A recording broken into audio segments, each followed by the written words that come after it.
Welcome to the Billionaire Lifestyle Podcast with your host, Emmett Muckles. Please visit iTunes, Stitcher, or emmettmuckles.com to listen to all the episodes for free. Ladies and gentlemen, welcome to the Billionaire Lifestyle Podcast. This is your host, Emmett Muckles. Please go to iTunes, Stitcher, or emmettmuckles.com. That's EMMITTMUCKLES.com to download the podcast, see the articles, and get all of the applications that are related to the podcast itself. Today, I have a good friend of mine who is a good friend of mine now, Yvonne, on the show, and she's going to help you out. She's here for entrepreneurs. She's here to make your life a little better. How are you doing, Yvonne? Doing great, Emmett. Thanks for having me. We had this conversation about your name, as you are an international woman, and people always ask you, how do you pronounce your name? And I think it's an American thing to see a Y and actually pronounce it. You know that? Yeah, it's always fun, especially when you order Starbucks coffee and suddenly you get a white mocha for Evan. So silent post doesn't work too well at Starbucks. So let me ask you these questions. Let's get right into it. What brought you to being able to help entrepreneurs, get their life together, to be more focused, and to get to live their billionaire lifestyle in their own spirit?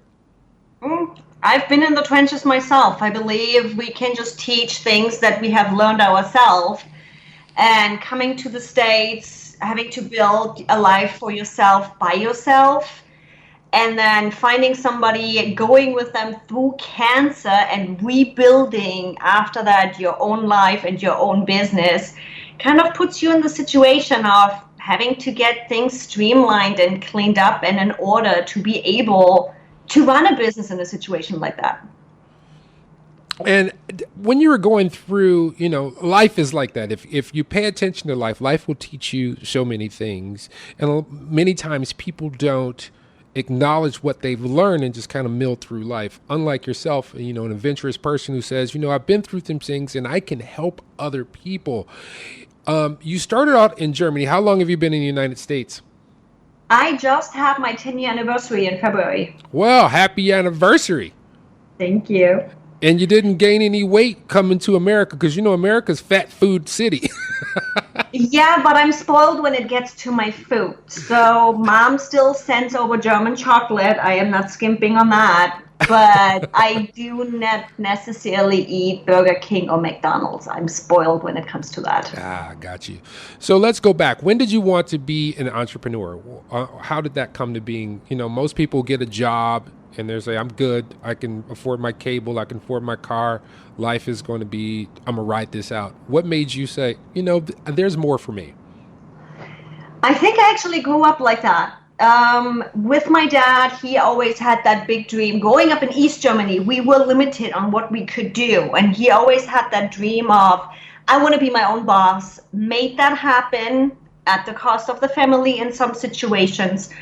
But I grew up with this thought of there must be something more than walking into an office at 9 and leaving at 5. So I always had that entrepreneurial spirit and the drive of wanting to do more. I did have a few jobs here and there and always got fired because the manager thought I wanted to take their job or things like that. So yes, I did start out with some jobs, but again, it's like I always got fired because they thought I want to take away their job. I got too involved in the business. And at some point you're like, you know what? Why do I do all of this for somebody else when I can do this for myself? That's a good attitude to have and I wish more people would understand that, particularly in this country, because this country is set up for that particular thing, is to come here and live with far less restrictions than you can in other places. So what was your first foray into business? What did you say, this is the shiny thing that attracts me and that's what I'm going to do? The funny thing is, it was always just doing it for myself. It's like you want to own a house rather than renting a house. You don't want to throw out the money or the work out of the window for nothing. So I had started with a restaurant in Germany. Things didn't go quite well. They came up with a non-smoking law. That's when a friend of mine came to Germany, and it was like, hey, if Germany is so bad, why don't you come to the States? So it everything just kind of flew into each other, and it was never really it wasn't really the decision. Life just happened, and I went from, okay, this feels right, to this feels right, and this feels right. So from coming out of the hospitality business and having a restaurant at the age of 22 in Germany, to grabbing 2 suitcases and a dog and coming to the States, starting out with a job because you got to start somewhere, and then just kind of sliding into the whole technology sector and building up a business again. That's awesome. When did you say, I can communicate some methods for other people to be better at entrepreneurship, business, and help them along the way? Was it a friend started you and says, hey, you're doing okay, and I like how you're moving. Can you help me? Or was it one of those things like you just said? You just followed the path and it led you to that point? So I went into social media in the States with the business that I'm doing right now. It started out with my late husband needing somebody to do social media for his clients. It's like, I've been living on Facebook. I'm soaking that information up like a sponge. So I'm like, okay, I'll give it a try. Figuring out that social media is not necessarily the thing I want to do, coming up with posts every day. Not my favorite thing. And moved into web design because that's where I also need arose, and we needed somebody to do it. So over the years, I taught myself how to do that and grew the business, grew the knowledge, figured out what I'm great at. And I'm great at building websites. And when he passed away, I had to regroup and figuring out, okay, what do I do with this? Where am I going with this? I took over his company too, and I had my company. And in that cleaning up mess and figuring out and regrouping of what do I actually want to do, I looked back at those 7-8 years in business, and I realized I haven't just built a website over the last few years. Every single time a client came to me and said, I need a website, I ended up coaching them through their business. It just happened. It's like, okay, we need to streamline this. It's like, why are you sending 5 emails forth and back with your clients just to set up a phone call? Use a scheduling software. Did you know you can write this off? Check with your CPA, but I'm pretty sure you can write this off. Or why don't you have a process for this? So they didn't just come to me for website, they came to me for business advice and coaching.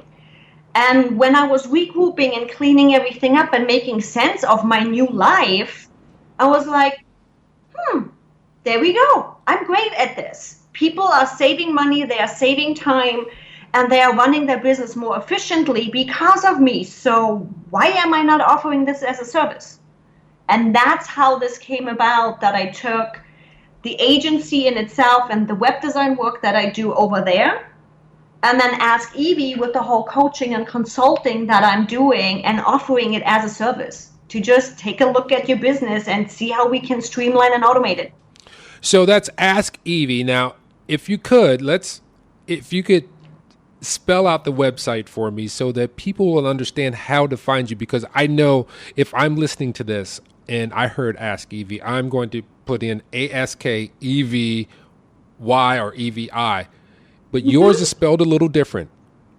No, and because my first name is Yvonne, which is spelled YVONNE, the French version, my nickname always was Evie, which in that case you spell YVI. So the website is Ask Evie, ask like the question, ASK, and then YVI.com.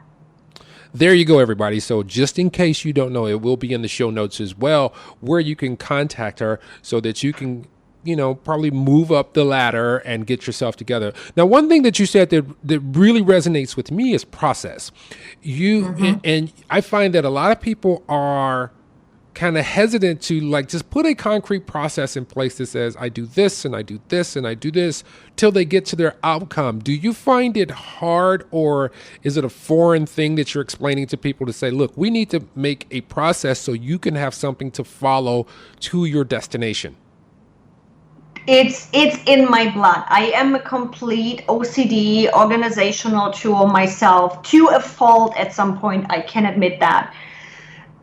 To me, setting up processes just means you are not reinventing the wheel. There are things you're going to do over and over and over and over again. Just like you with your podcast. Reaching out to guests or getting into that, quote, client intake with your guests, there are going to be things that have to be done over and over and over again. The same with marketing your podcast.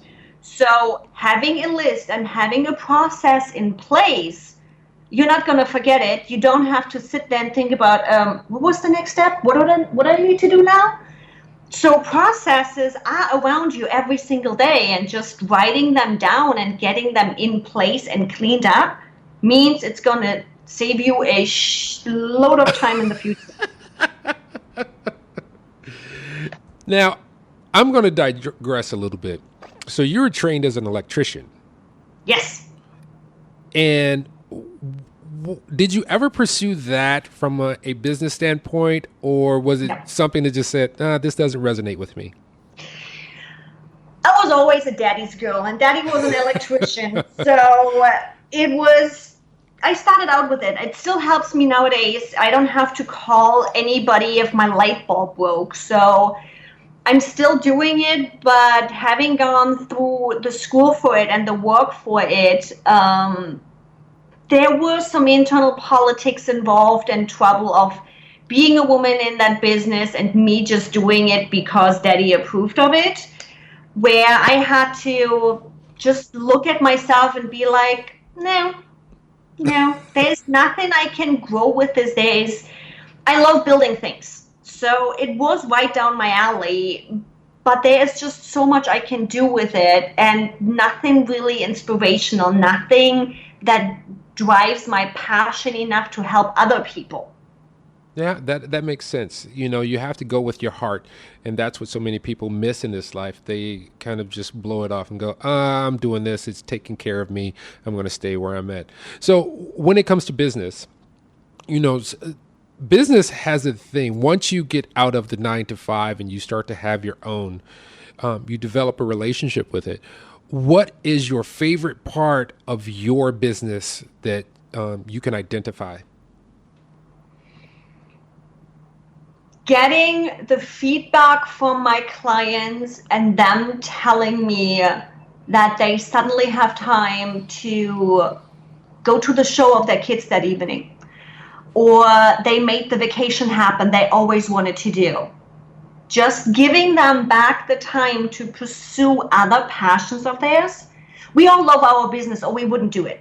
Nobody is self-employed just for the money, because you cannot survive that for years. You have to have your passion in that. We all know that. So being able to give them a little bit more time by setting up processes and streamlining their business, which is their passion, to be able to spend time with their other passions of traveling, spending time with their kids, and you just suddenly get this phone call up, oh my God, I finally have time to spend with my children and I'm not working on my business 24/7. Yeah. That call right there, that is what gets me going. That makes sense.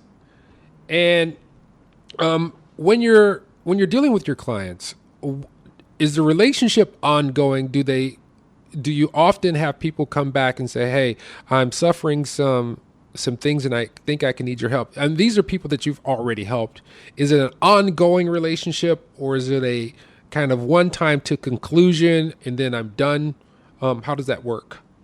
Most of my clients are ongoing.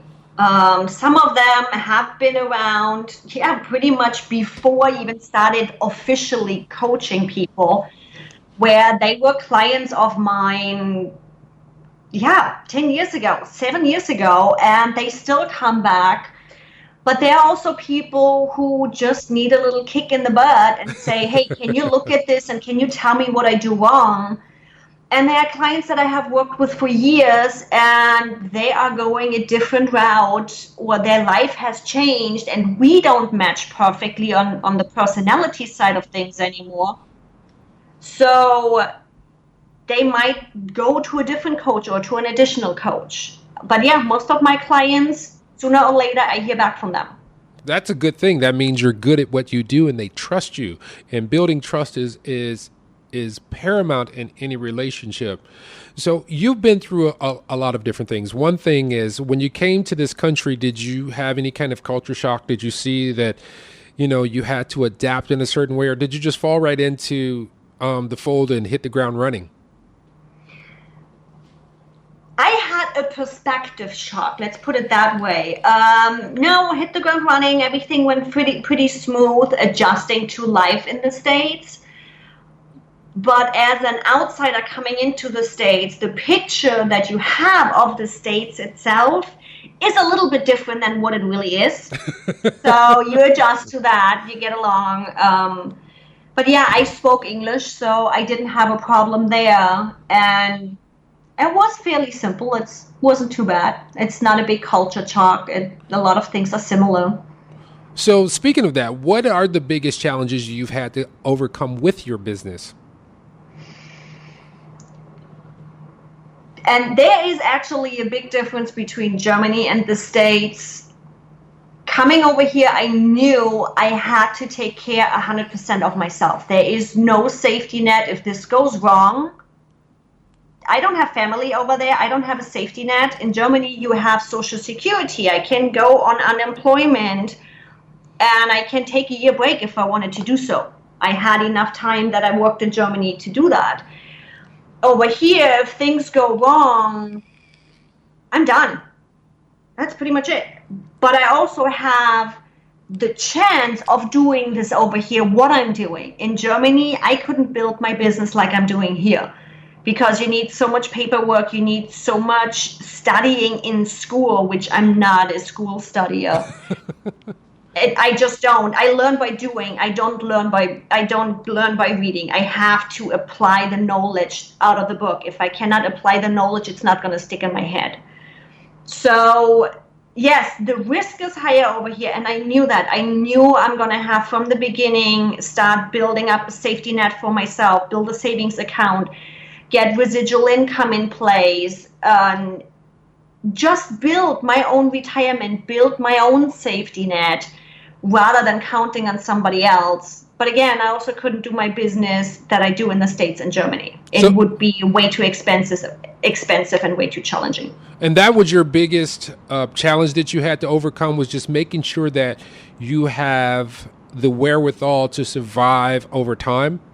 Mm-hmm. Like, cost of living is fairly expensive here, especially when you live in California. Oh, yes. I was just in San Francisco, and I was amazed at how much it cost. For instance, someone didn't book my hotel room, and the cheapest hotel was $400 a night. I couldn't believe it, and just gas and tolls. So I understand what the challenges that there are when it's coming to California. But California is a very beautiful place, and it's a different place in the United States. Mm-hmm. When you look back, and I want to ask you this: if you look back on your life, and let's say right now, at the age you are, if for some chance you were sitting on the couch, maybe watching TV or reading an email, and your doorbell rang, and you opened up the door, and there was the 21-year-old you. And the first thing, after you got over the shock, and you were looking at you, that younger you were looking at you now, and said, what message do you have for me? What should I really be doing? Go for it. I think back a lot, would I change anything? And no, I wouldn't change nothing, because it got me where I am today, and I'm proud of it, and I'm happy where I am. Through the good and the bad, it all got me where I am today. But what I would make sure is just go for it. If you want it, go for it. Quit thinking about it. Quit asking what if. If you want it, go for it. I have waited way too long to just go for it. You know, most people say that, and it's probably true because there's a lot of insecurities that people have. They want to be safe. They want to be happy. They want to be, not looked down upon. That's a big thing that keeps them from following their dreams. Since you've come here, when you take on a new client, what are some of the prerequisites or things that you look for that they have to have as the foundation to make it successful? I believe in matching personalities. I have a not always easy personality. I'm an A to B person. I'm going to give it to you straight up. There is a certain language barrier, so I always don't necessarily sound like the nicest person just because I don't find the right words. So for me, with the client intake, it always has to be a phone call, and we have to weigh if our personalities fit. And if somebody cannot take cursing, we are already out of it. I'm sorry. I'm gonna get passionate. Did you say cursing?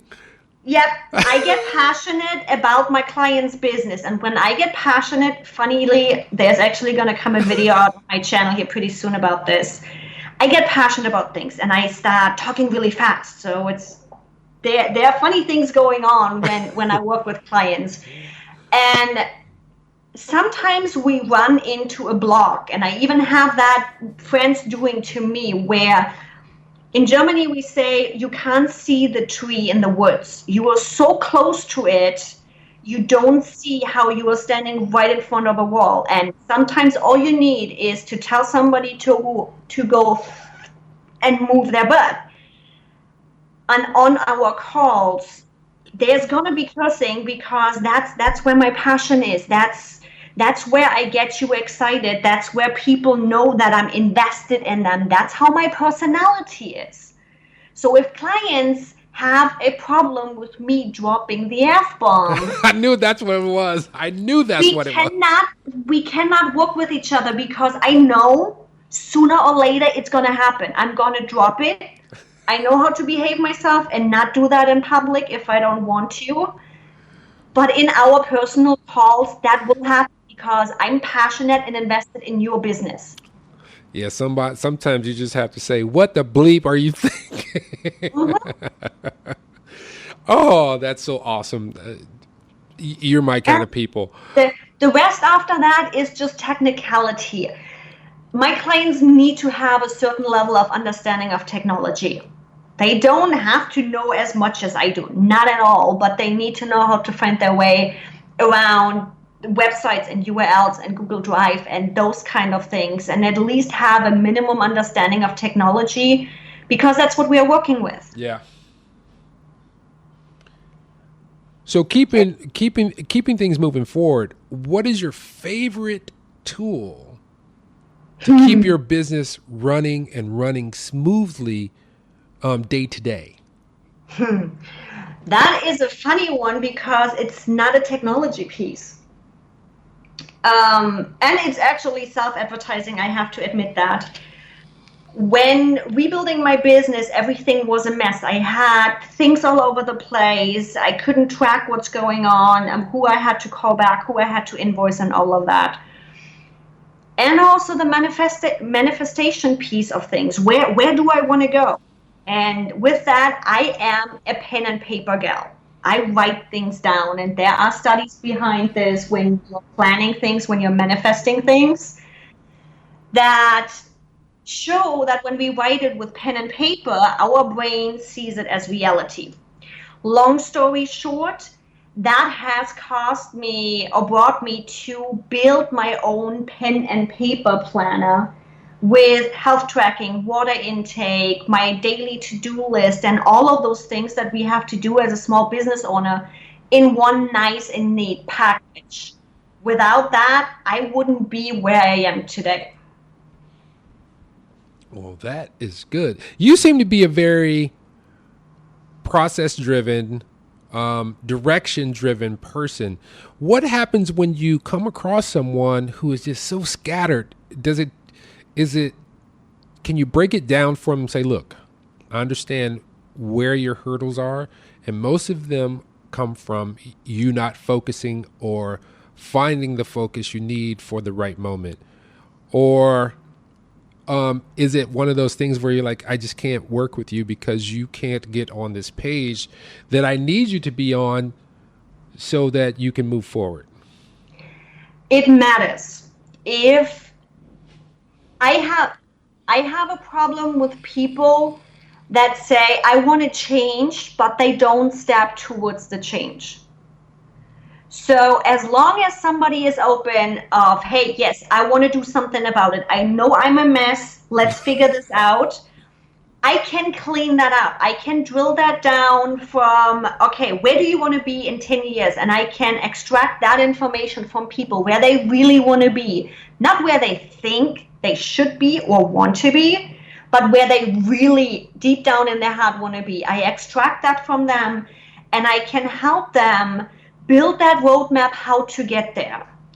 The problem is, are they going to have the strength and the drive to do what needs to be done?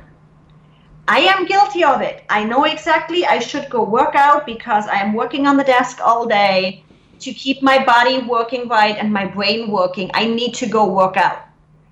So the question is, am I or the client gonna have that strength to say that morning of, oh my God, I don't want to go to workout, to fight through that and really do what you know you need to do? Or are you gonna stay in bed? We all have bad days. I'm not saying anything about taking a day off and, hey, I had a crappy day, I just don't want to deal with it. Take the day off. Tomorrow morning, we are kicking booty again. If you do that, and even just half a step every day, and just, for me, everything is about movement. I don't care how much change you actually achieve, as long as you work and walk towards your goal. As long as you move, we are fine. If I don't see any of that movement and you trying to walk towards that goal, I'm sorry, I can't work with you because you are not putting the work in. Well, that is awesome. How can people reach you? What are all the ways? YouTube, Twitter, Facebook, website? Give me everything. The easiest way is going to askyvi.com, ASKYVI.com. On the top right, everything is linked. We are with Protopreneur Planner on Instagram, so you can find Protopreneur on Instagram with some great quotes and tips and tricks. On YouTube as Just Ask Yvie, on Facebook as Ask Yvie. So I am anywhere and everywhere.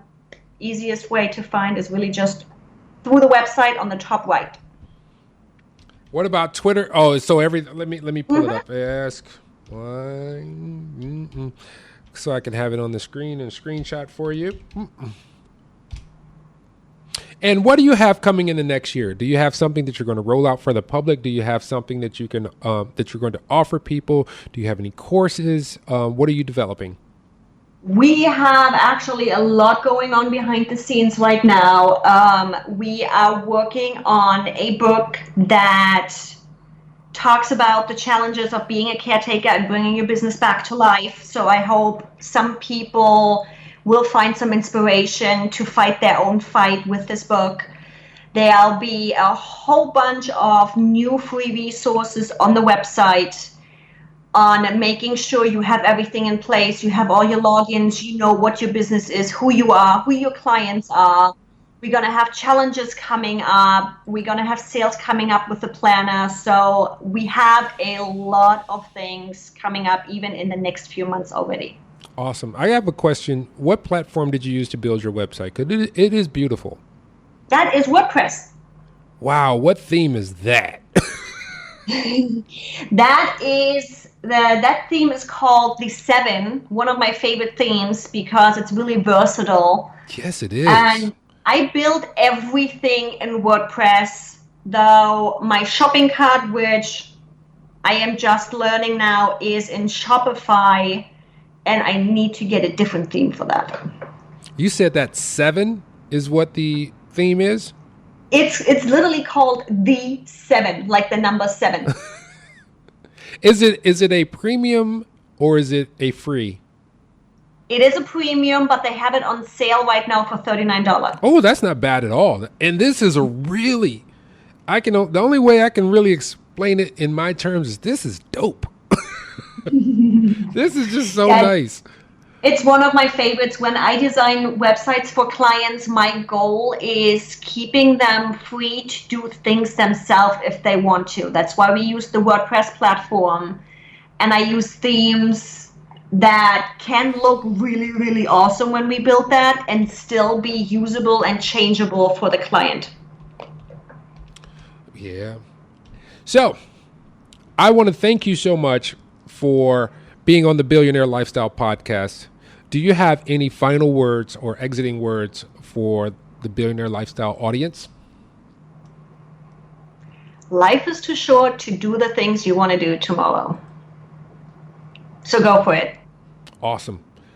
Ladies and gentlemen, thank you for downloading. Remember, you can go to emmettmuckles.com. That's EMMITTMUCKLES.com. You can also just go to the Billionaire Lifestyle LLC. I got that as just a one-off just to make sure that if anyone gets it wrong, they can get it right. Also, iTunes and Stitcher is available for you guys.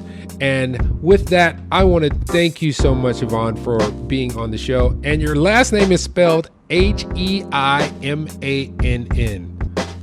So in case you guys are looking, she's giving you all the information you need. Now, this is one thing I want you guys to remember. Life is short, as we have been talking about the entire show. I want you to appreciate yourself. I want you to stop and take a look and see what your parents and the universe has created. Even though you may be having some mild depression, you may not be feeling like you're worth it, believe that you are. You are an absolute miracle. And with that, treat yourself like a miracle. Go make life and live it to the maximum. Till next time, this has been the Billionaire Lifestyle. Thank you so much, Yvonne. Thanks for having me.